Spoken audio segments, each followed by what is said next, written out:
in East LA with David Sanchez. Here we are. This is the East Los Angeles tour, understanding the history of East Los Angeles, but also to understand the Whittier Boulevard. This is called Whittier Boulevard. And many years ago, something happened here on this corner at the Chicano moratorium. This was on January 31st, 1971. The sheriff came out here and tried to break up the protest, and the sheriff shot 35 people and killed 2 on January 31st, 1971, at the Chicano protest, right here on the corner of Whittier Boulevard in Arizona.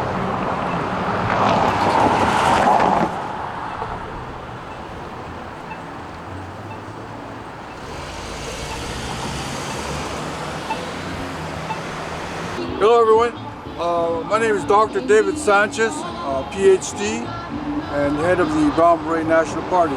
Anyway, we're looking at some of the places in East Los Angeles that you can visit, places that have historical value, and places where things happen during the protest over the years. Right here we have Ruben Salazar. We're right here at 4945 Whittier Boulevard. This is where Ruben Salazar was killed by the sheriff. He was sitting inside the bar, and the sheriff fired into the bar and shot him in the head and killed him. Ruben Salazar was a prize-winning Los Angeles columnist, and he was writing stories about the Chicano movement. He was writing stories about La Raza, and as a result, he was killed by the authorities.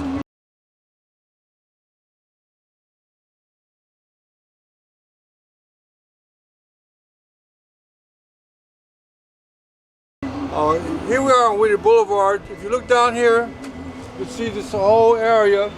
This is where the cruisers come down on Sunday nights, and this is also kind of like a homeland to much history in East Los Angeles. Also down the street, right here down the street, is also the original headquarters of the Brown Beret organization. And Whittier Boulevard has always been important to our community.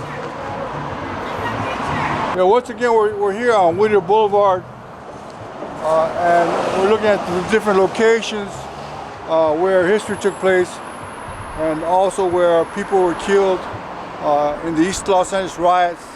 Right here on Whittier Boulevard, some people called it the battle for Whittier Boulevard because something like four people were killed, something like 70 people were wounded by gunfire, and hundreds were arrested.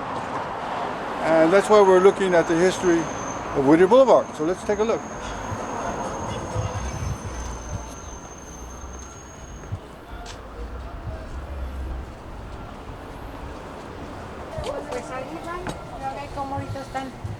Mañana y el otro día.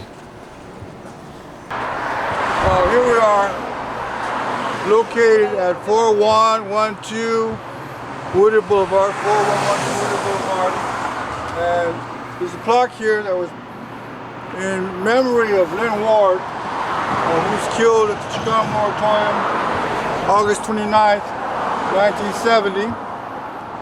Lynn Ward was only 15 years old. He was a Brown Beret. And what happened to him was he was at this location when the sheriff threw a tear gas grenade toward him, and the tear gas grenade exploded here on this corner right here, and it blew him up. He actually flew all the way from close to that corner to all the way here, and he went through the window and he died. And so that's what happened here at this location to Lynn Ward. So let us not forget Lynn Ward.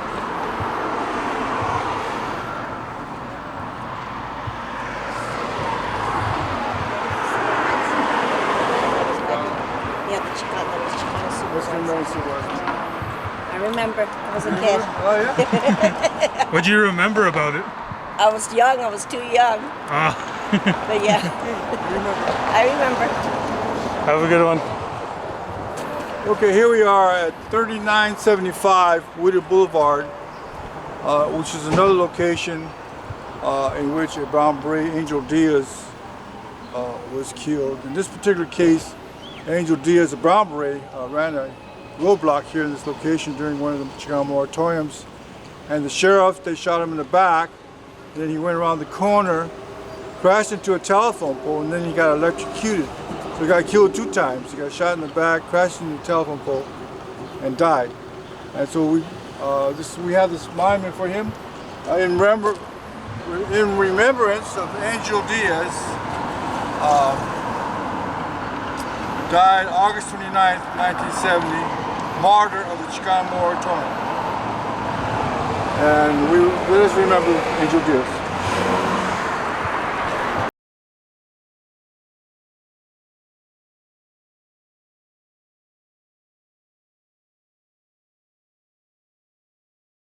Here we are at Olvera Street.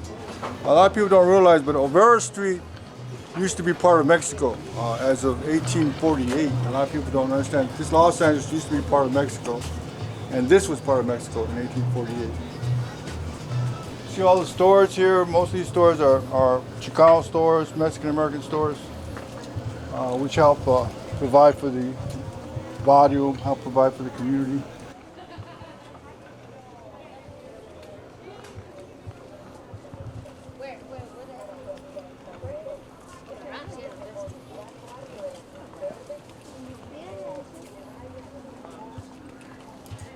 Yeah, if you can focus on that balcony right there. A lot of people don't realize, focus on the balcony. In 1909, Pancho Villa was here. There used to be a hotel. And Pancho Villa came here in 1909 to recruit for the Mexican Revolution. He was recruiting soldiers to go go fight in Juarez, Mexico. And so there he stood. You can probably still see him standing right there on that balcony with his khaki uniform and his brown Smokey the Bear hat. That's where Pancho Villa was staying at.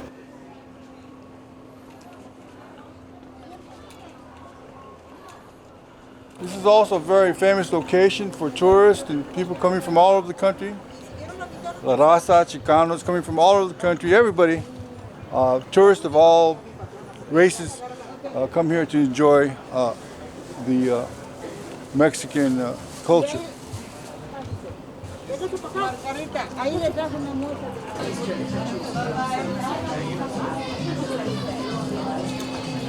Want a churro? Want a churro, baby?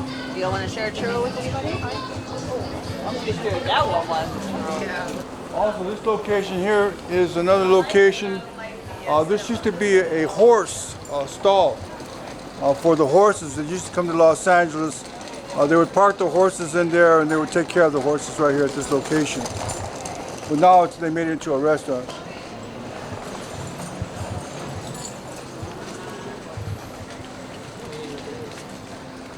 The Mexican Revolutionary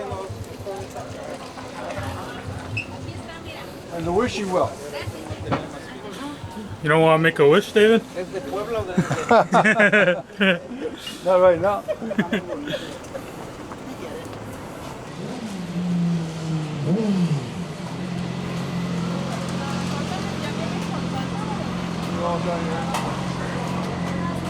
If you want to get some good food, they got a lot of good food there. This is another location, important location in East Los Angeles, and that is the General Hospital, the Los Angeles County General Hospital.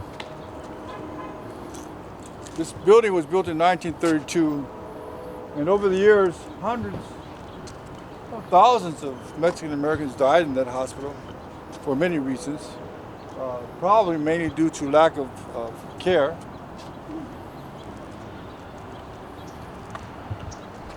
If you look at the building, a lot of people do not realize that they were going to knock down this building in 1992 because they wanted to build another hospital on that location, but it was the Brown Berets that went out there and stopped the demolition of the General Hospital building. And that's why that building still stands, because it was the Brown Berets that objected to removing this historical landmark. And now the building's being used again. And so we did save the General Hospital. And now it's a tourist site here in East Los Angeles.